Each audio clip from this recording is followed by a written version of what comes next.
খুবই অবান্তর এই আলোচনাগুলো। আমি দেখি একটু হাসি পাই, আমার কাছে মানুষ কত রকম চিন্তা করতে পারে। করতে পারি, করতে তো সমস্যা নাই। আমি সবকিছু এক্সপ্লোর করতে পছন্দ করি। আমার মনে হয় না যে কোনো রং কিছু এক্সপ্লোর করা।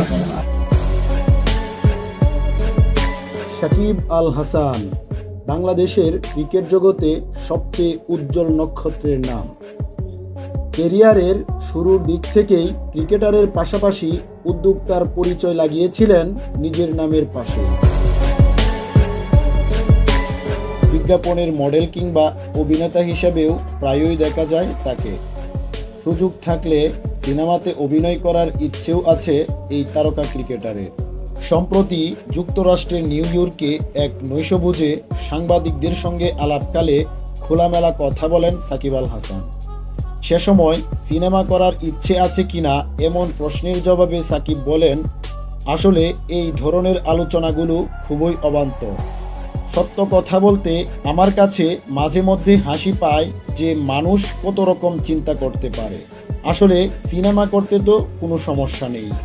আমি সব কিছুর অভিজ্ঞতা নিতে পছন্দ করি। নতুন নতুন অভিজ্ঞতা নেওয়া খারাপ কিছু নয়। যদি মানুষ ভালোভাবে নেয় তাহলে তো ভালো, আর না নিলে আমি আমার পেশাতেই থাকব। এছাড়াও বিশ্বকাপ প্রসঙ্গে সাকিব বলেন, যারা দলে নতুন এসেছে তারা অনেক ভালো করছে। তাদের পাওয়ার হিটিংয়ে অনেক সামর্থ্য রয়েছে। গত 7-8 বছরের মধ্যে যারা এসেছে তারা পাওয়ার হিটিংয়ে আমাদের চেয়ে অনেক ভালো করেছে। তাই বিশ্বকাপে ভালো কিছুরই প্রত্যাশা করছি। বর্তমানে যুক্তরাষ্ট্রের ছুটি কাটাচ্ছেন সাকিব। আগামীকাল তার দেশে ফেরার কথা রয়েছে। এরপর শেখ জামালের জার্সিতে সুপার লিগে 2টো ম্যাচ খেলে যোগ দেবেন জাতীয় দলে। জিম্বাবুয়ে সিরিজের শেষ 3 ম্যাচে পাওয়া যাবে তাকে।